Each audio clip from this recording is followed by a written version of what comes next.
recorded sessions are available on the NPTEL website also. You can click on the live session. You can find it there.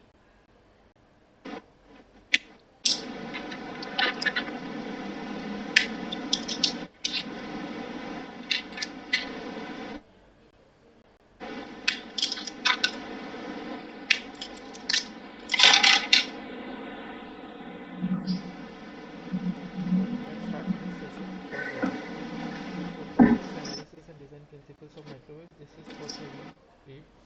So today we will be solving few problems which are related to the week 8 questions.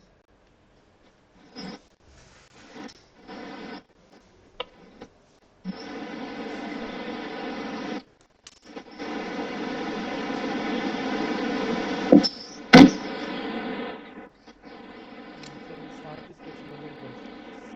So which of the following is the correct statement for Glerkin's procedure? So Glerkin's method is a used for to solve equations or differential equations approximately.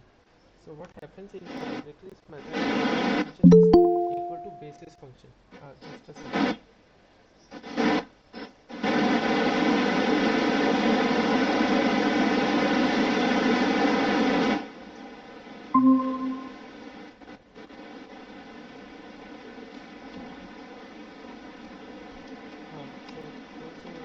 Just now, so we are discussing the first problem. The first problem is what is the following is a correct statement for Glerkin's procedure.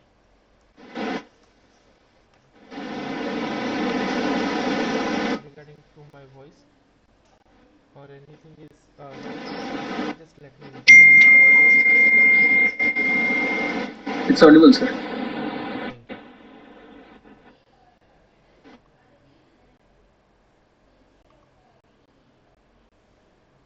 So the first question is asking there are 4 statements are given and we have to select the correct statement regarding the Glerkin's procedure. So let's start with question number 1. So we'll go by one or from all the options and see which one is the correct one.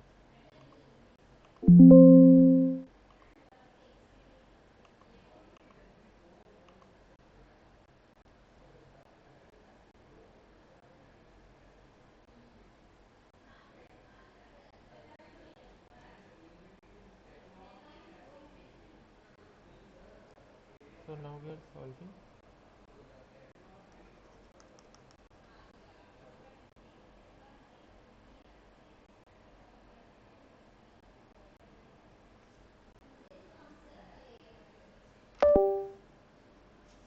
Just a second, some issue is there with my pen.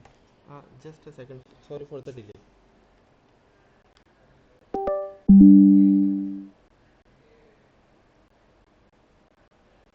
Okay.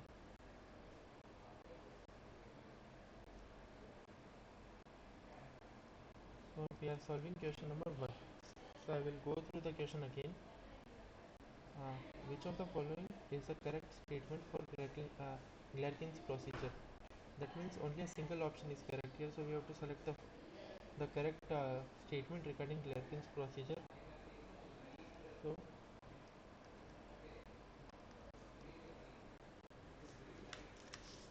Glerkin's method is used to solve the integral equations approximately, so it's a numerical technique.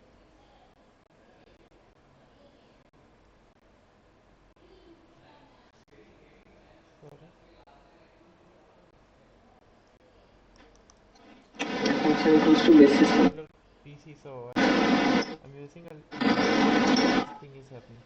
Just a second, I will figure it out.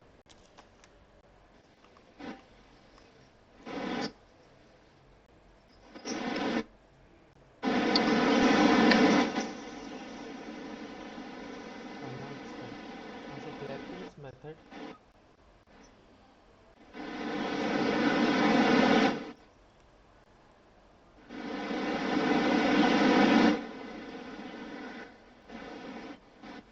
used to solve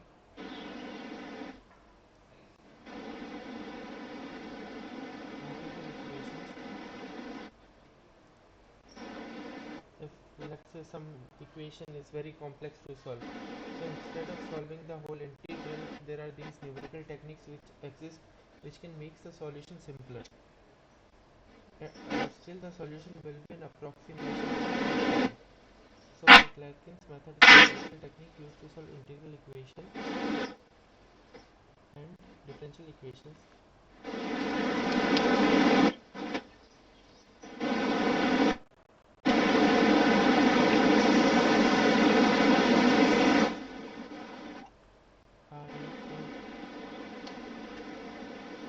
Clarkin's method, weighted function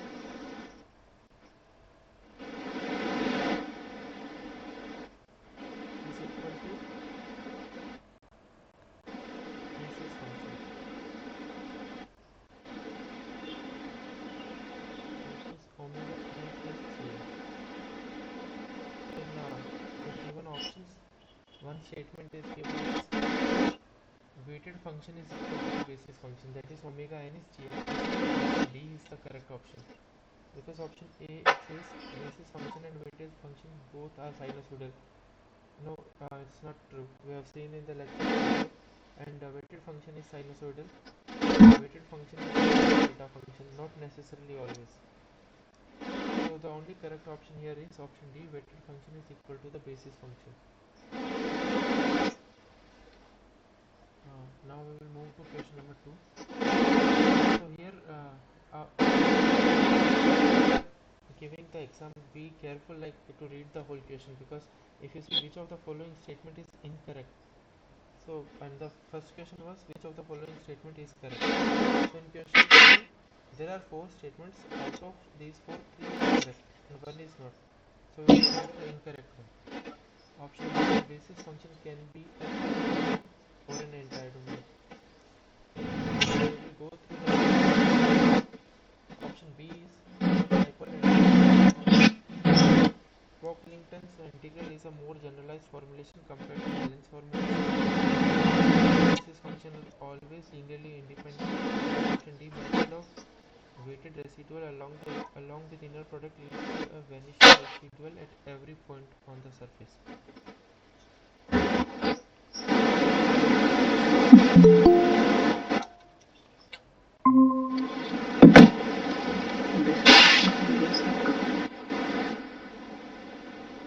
So those who have joined right now, we are solving question number 2, which is which of the following statement is incorrect. A basis function can be a subdomain or an entire domain. Option D, for a domain for a dipole antenna, Pocklington's integral is a more generalized formulation compared to Helen's formulation. Option C, basis functions are always linearly independent. Option D, method of weighted residual along with inner product leads to a vanishing residual at every point on the surface. So we will go through all the options one by one.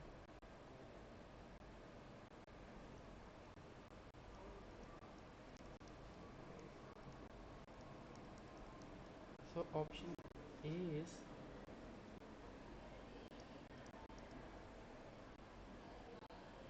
it says that a basis function can be a subdomain or an entire domain. Option A is correct because they can be a basis function can be a subdomain, so defined over a small segment.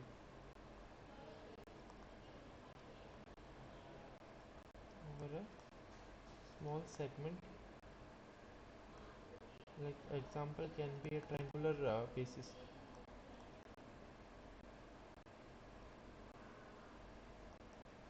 So these options and these questions all are directly from the lectures. If you have seen the lecture, it's really easy to understand. And there can be basis function can be subdomain or it can be an entire domain. Entire domain basis, it means defined over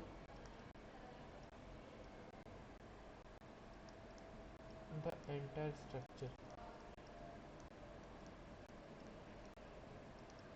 One example can be the example we have seen, that sinusoidal current on a dipole. example, sinusoidal current on a dipole. So option A is correct, but we have to select the incorrect one, so we'll go through option B. Option B is for a dipole antenna. Pocklington's integral is a more generalized formulation compared to Helen's formulation. That is also true. That's what we have seen in the first lecture of this week, right? In option B is correct. It says that Pocklington's integral equation is the general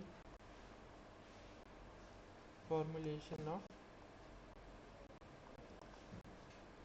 it's a general formulation derived from Maxwell's equation, whereas Helen's equation is derived from Pocklington's. So that's true. General formulation derived from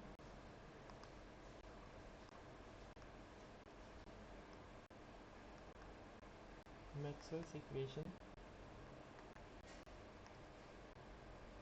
and Helen's equation is derived from Pocklington's.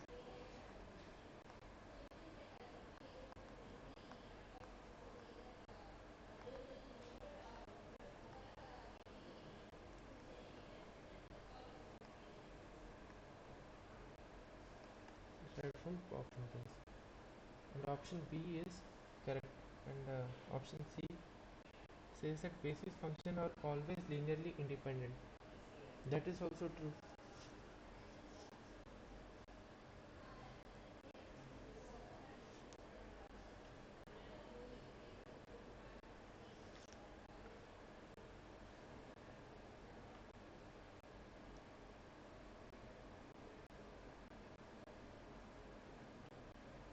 So in the lectures we have seen that Helen's equation is derived from Pocklington in option B by applying the boundary conditions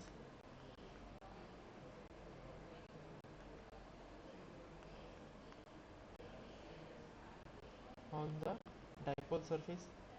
Like we started with Helen's equation with dipole surface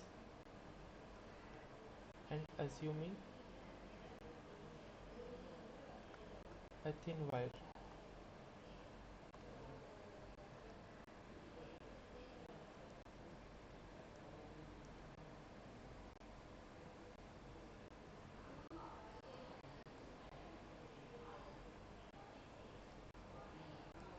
Assuming a thin wire.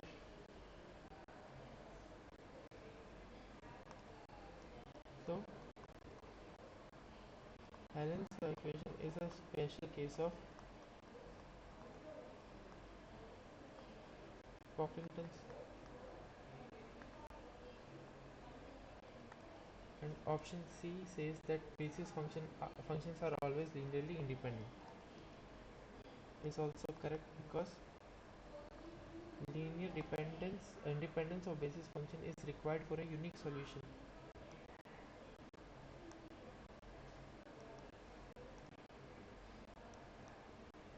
Linear independence of basis function is required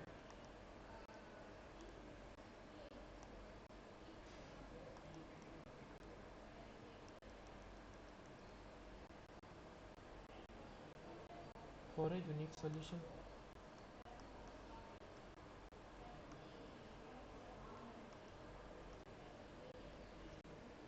So we will see the last option now. The method of weighted residual along with inner product leads to a vanishing residual at every point on the surface.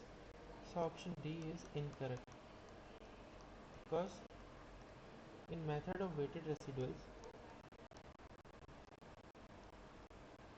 in the method of weighted residuals,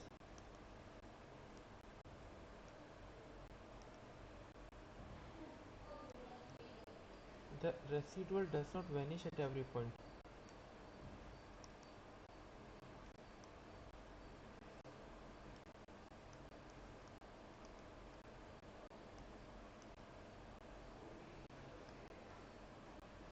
every point.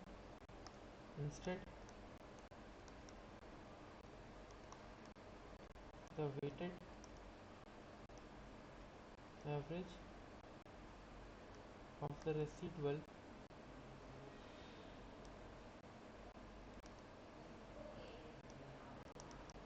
with each testing function is made to be 0.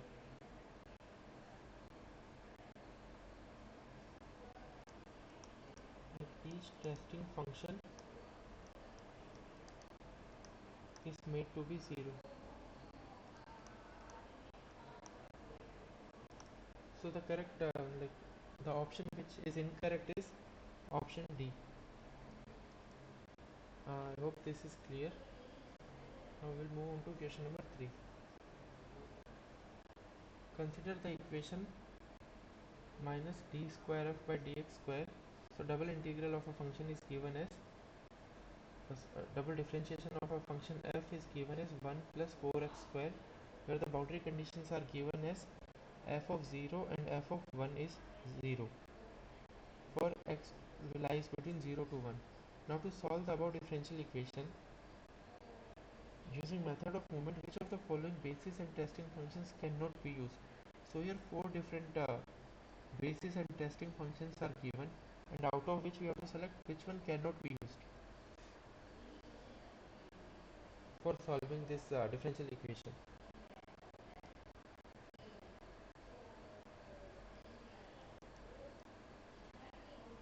Now we are solving question number 3.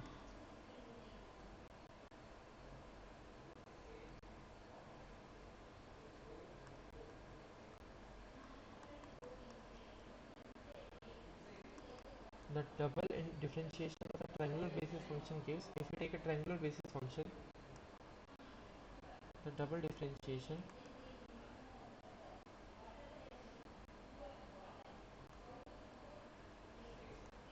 of the triangular basis functions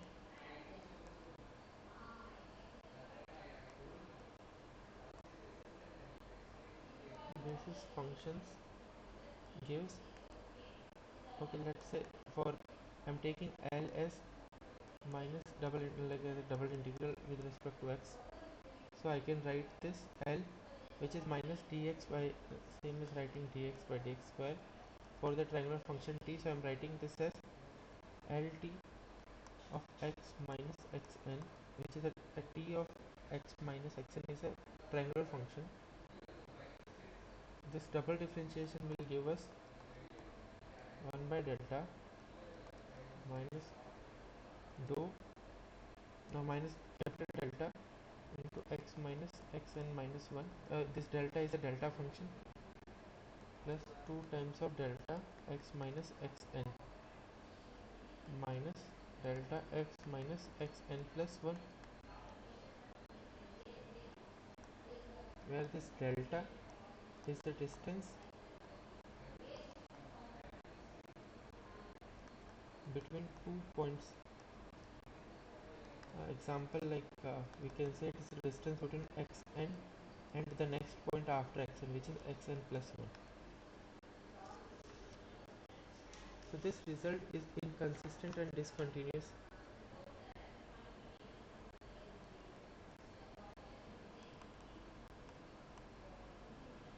This result is inconsistent and discontinuous.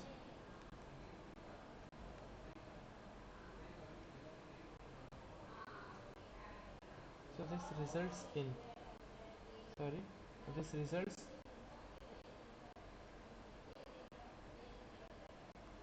in inconsistent and discontinuous second derivative,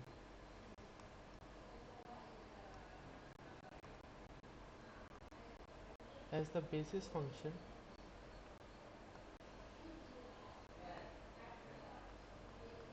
does not have well-defined second derivatives at their boundaries. Let's say f of 0 and f of 1, that is a boundary that is not well defined at that boundaries. So this results in inconsistency and discontinuous second derivative, as the basis function does not have well defined second order derivative at their boundaries and using impulse testing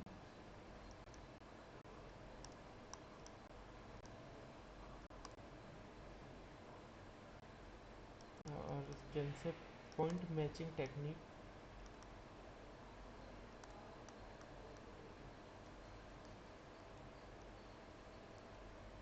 would result in would not ensure the smoothness in second derivative.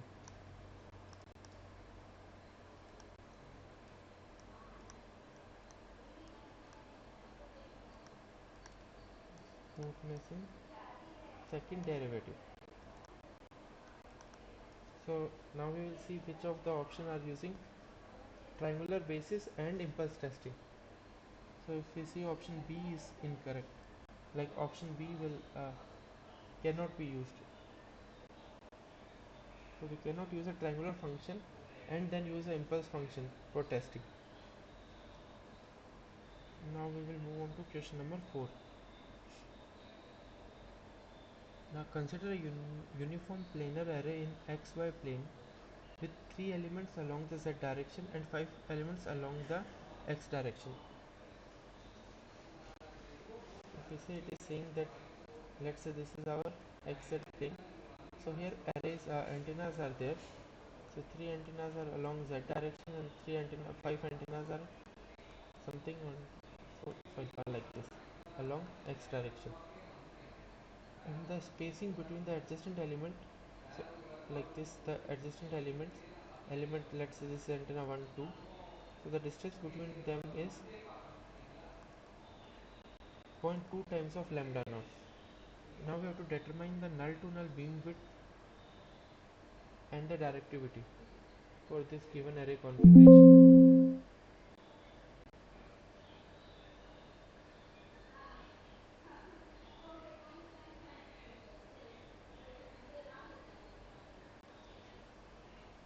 So now we are solving question number 4. So in this an array configuration is given, and for that along the xz plane we have to find null to null beam width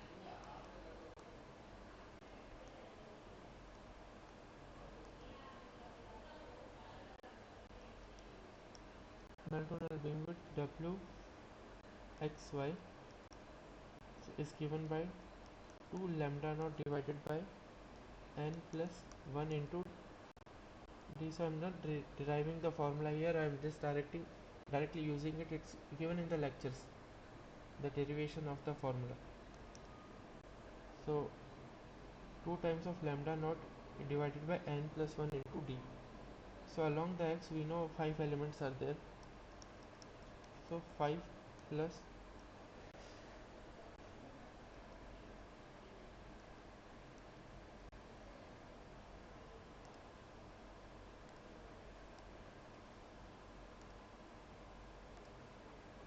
so 5, and the inter antenna distancing between the adjacent antenna is 0.2 times of lambda naught.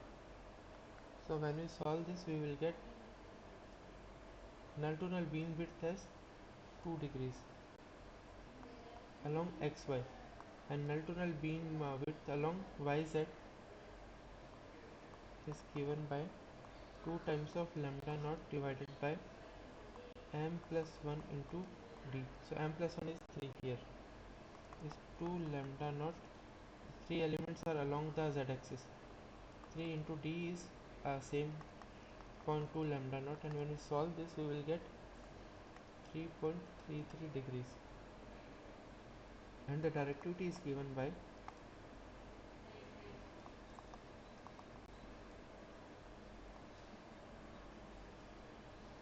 directivity d is given as 8.83 into n plus 1 into m plus 1 times d square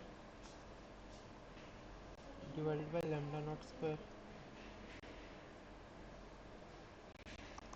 So n plus 1 is 5 and m plus 1 along the z-axis is given as 3, and d square will be equal to lambda naught square divided by lambda naught square, and when we solve this we will get 5.298. So the directivity in the options it is given in decibels, so we'll calculate in dB.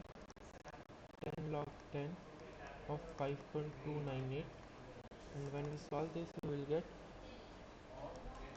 7.24 decibels. Now we will match the answers with the options. So correct option is B. I hope this is clear. If you have any doubt in this, please let me know.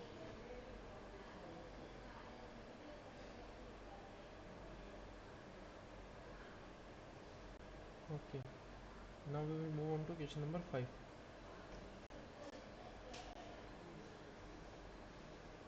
So according to FCC definition of bandwidth, the value of maximum fractional bandwidth that can be achieved is, so FCC means the Federal Communication Commission. 200%. Yes, correct. So I will solve it here like using the formula given by the FCC. So question 5. So according to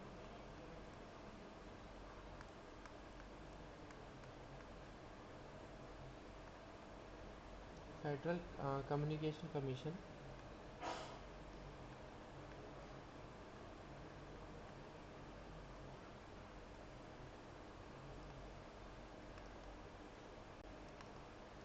FCC, the fractional definition can be defined as fractional definition can be defined as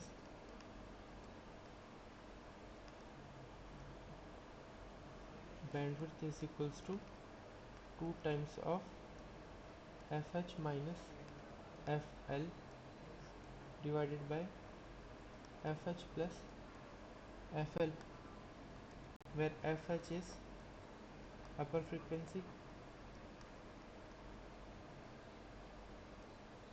and fl is lower frequency.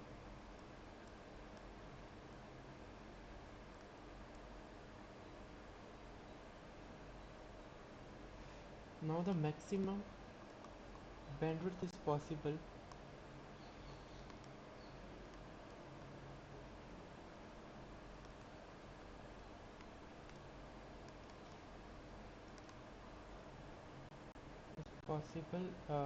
or can be achieved when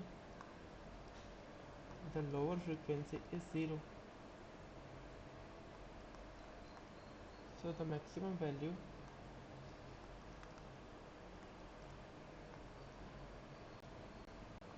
of the fractional bandwidth will be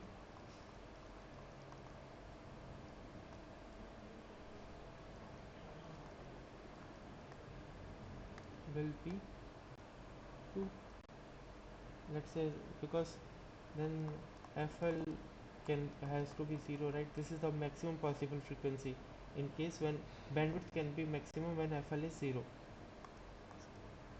fh it gives 2, and which is equivalent to 200%,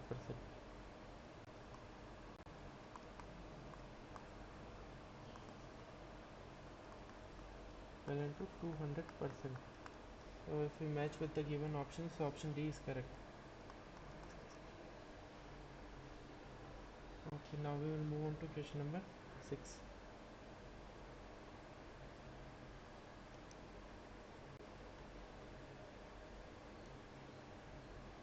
Consider 3 antennas labeled as A, B and C for determining the gains using 3 antenna method. For measurement we have the following ratios. So P, Sir, previous one option D was correct. No? option D is correct, yes. It's 200%, yes. Yes.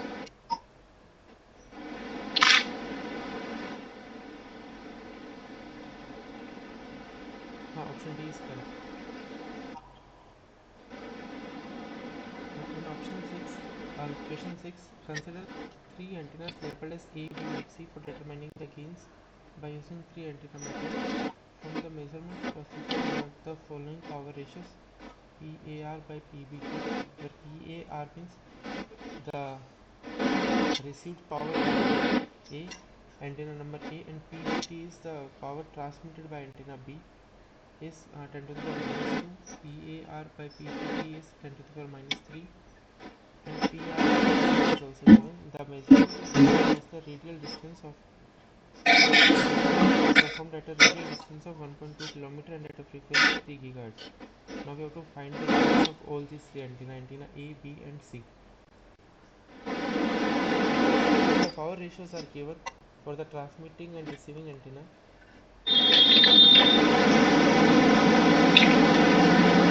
we have to use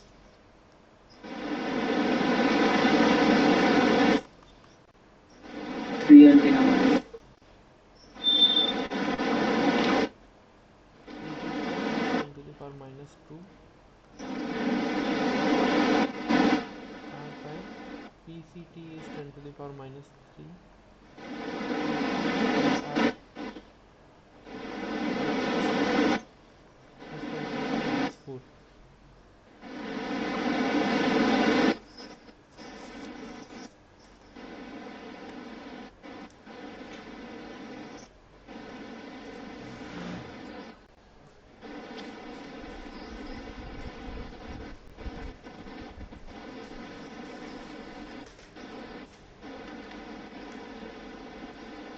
Hello, am I audible?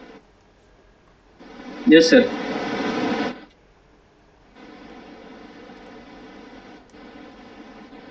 Just today some network issues are also there.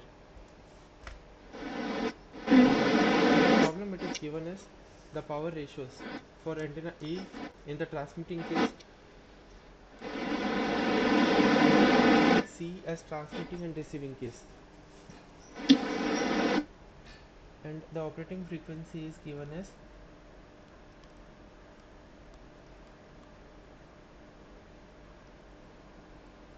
F is given as 3 GHz, and the distance of the measurement is 1.2 kilometers. So we will put it as in meters.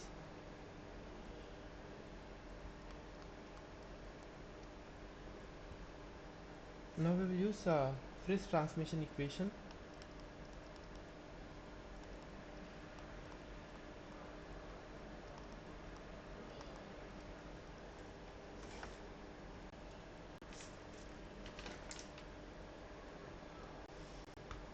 We will use Friis transmission equation to solve this.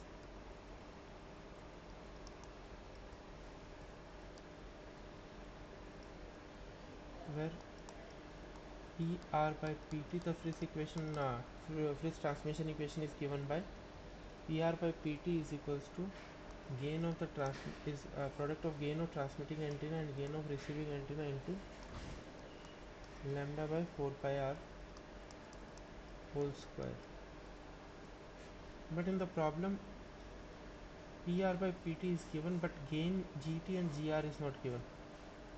So that's what we have to find. So what will I do is I will take log on both sides. First we can rewrite this equation as GR by GT is equals to PR by PT into 4 pi r divided by lambda whole square.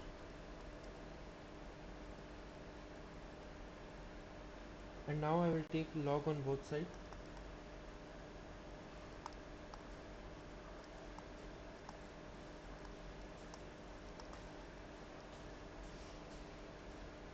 So then we can rewrite this as gain of receiving antenna in decibels plus, so if we take a gain log on this side, GT into GR, we can write it as 10 log GT 10 plus 10 log GR, which is nothing but the gain in decibels. So GT in decibels is equals to 10 log, we will keep it same PR by PT because it's given in the ratios. So 10 log 10 PR by PT, and we will take it as another term, plus now the square is there, so instead of writing 10 log 4 pi r by lambda whole square, I can directly, I am writing it as 20 log base 10 4 pi r by lambda. Now using this equation we can write in case of GA plus GB in decibels, we can write this as 20 log 10 4 pi r by lambda plus 10 log 10 10 to the power minus 12, sorry, minus 2, because that is what the ratio of PAR by PBT is, 10 to the power minus 2 here.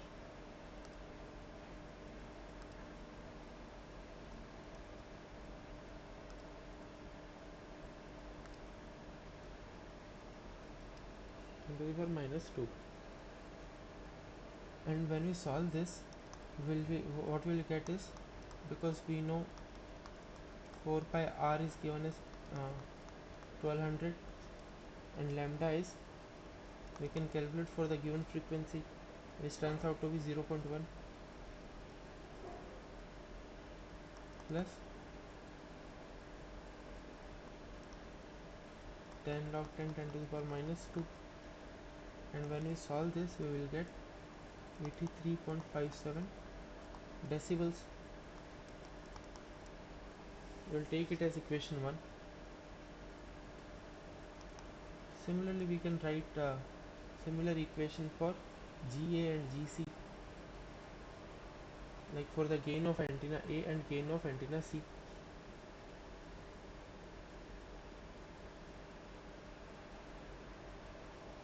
So we can write GA in decibels plus gain of antenna C is equal to 20 log 10 4 pi r by lambda plus 10 log 10, that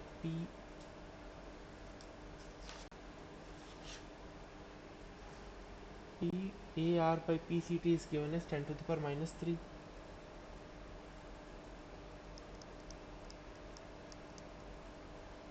PCT it's given as 10 to the power minus 3, and this we just calculated, so the whole when we sum it we will get 73.56 decibels. We will take it as equation 2, and similarly we can write for antenna B and antenna C, which is 20 log 10 4 pi r by lambda plus 10 log 10 P BR by PCT,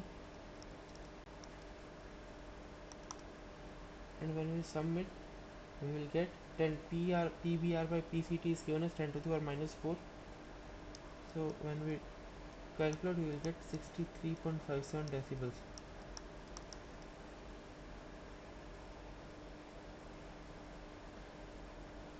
So now we have 3 equations and 3 unknowns. Unknowns are gain of antenna A, gain of antenna B, and gain of antenna C. Now we have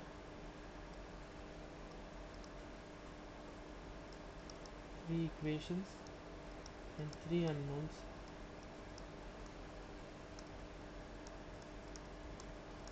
So solving these 3 equations,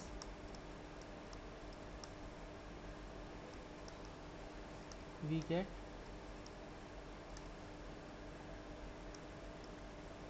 GA gain of antenna A as 46.78 decibels, gain of antenna B as 36.78 decibels, and gain of antenna C as 26.78 decibels. So these are the required gain. Now we'll match it with the given options. So here the correct option is option C. So in this problem we have just used the Frisch transformation equation. Option A, no sir. Yeah, correct. Because G gain of C is 26.7. Yeah.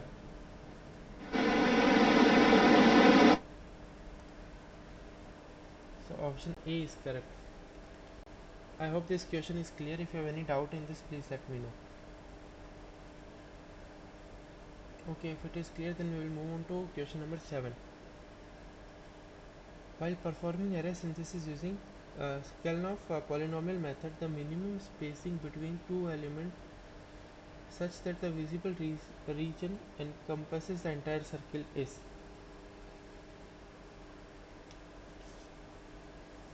So what Skelnoff's polynomial method does is it requires a spacing of at least lambda by 2 to encompass the entire circle at least once. So any spacing greater than lambda by 2 leads to multiple values of 0.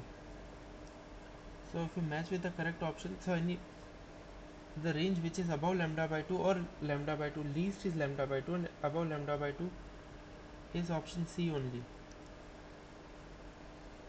So what it says that it requires a spacing of lambda by 2, at least lambda by 2, encompass the entire circle at least once. So any spacing greater than lambda by 2 leads to multiple values of 0. So the only correct option is here is option C. Now we'll move on to question number 8. The Wheeler cap method is commonly used method to measure. Sir, the previous question please again. Yeah. So what we do in Shelkoff polynomial method is it's asking about the minimum spacing between the two element. Two element means the minimum spacing between the two antennas such that the visible region encompasses the entire circle is. So it requires in the problem this Shelkoff polynomial requires at a spacing of at least lambda by 2 to encompass the entire circle at least once. So that's what minimum should be lambda by 2, the spacing between the elements. So that's why the option, anyhow we can select option D also, but the correct option, most correct option is C. I hope this is clear, but I request you to go through the lectures once, the last two lectures. There you will understand it better, the pattern synthesis lecture, I guess. Because I won't be able to explain it very well, because it takes long time to now to explain it. But I request you to go through once. And question number 8, the Wheeler cap method, we know that it is used to measure.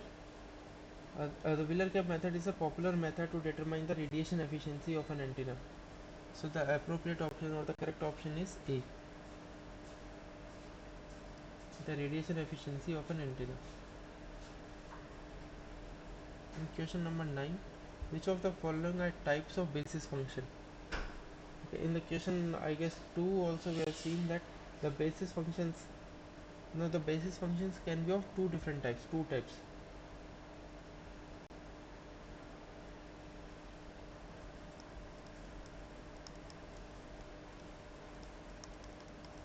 The basis functions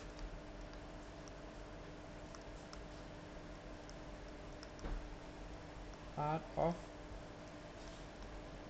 two types. One is subdomain function, subdomain basis function.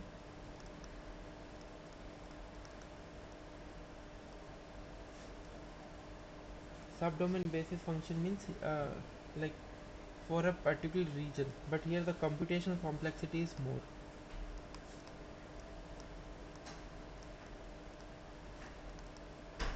Computational complexity is more. And the second type is entire domain function. can be entire domain basis.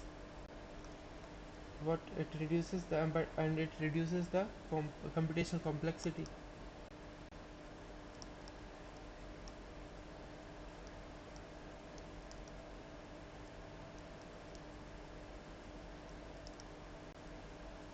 So if we match it with the given options, the basis functions can be of two different types: subdomain basis function and entire domain basis function. So here the correct option is option A. Now we'll move on to question number 10. Okay, this is simple only, like it's asking about Helen's integral equation. We have seen this in lecture 1 of this week. So we have seen that to find the unknown iz, I of z prime, the Helen integral equation is given by minus L by 2 to L by 2. Like for the dipole antenna case there we seen it's L by, the whole length is L.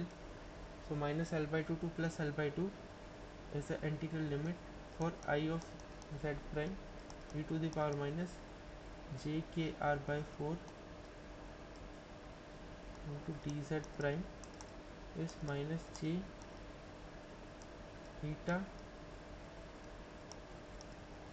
a1 cos kz plus b1 sin kz. So if we match it with the given option, the correct option is option C.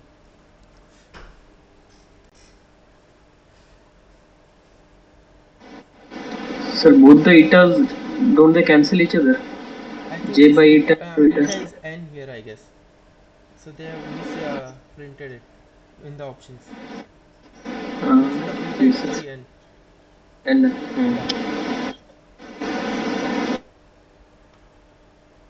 So I hope this is clear.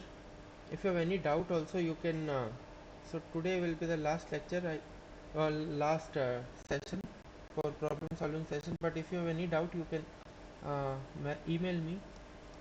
I'm writing my email ID here.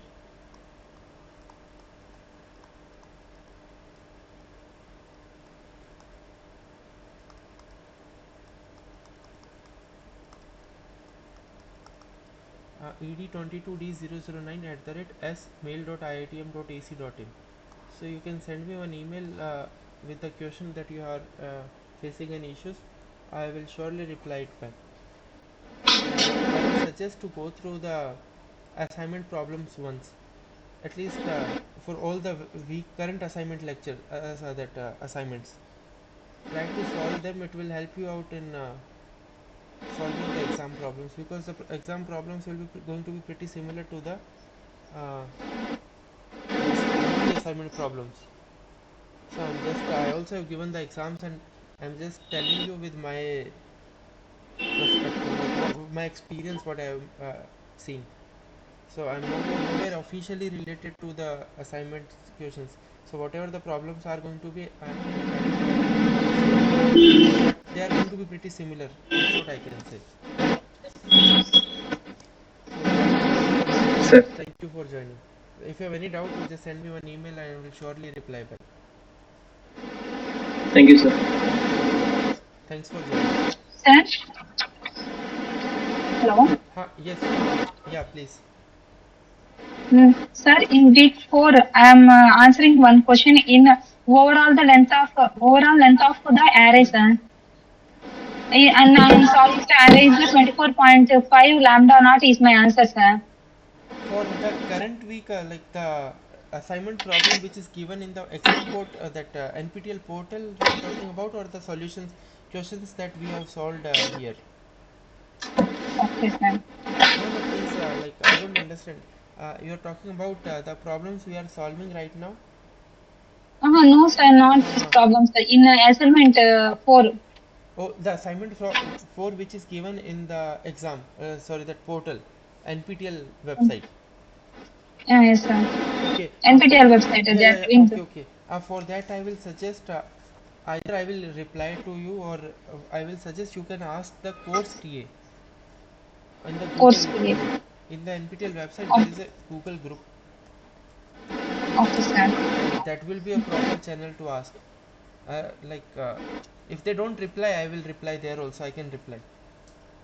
Okay, sir. So just post your question there once. Okay, sir. Okay, thank you. Oh, thank you, sir. Thank you, Manjari. Thank you, sir.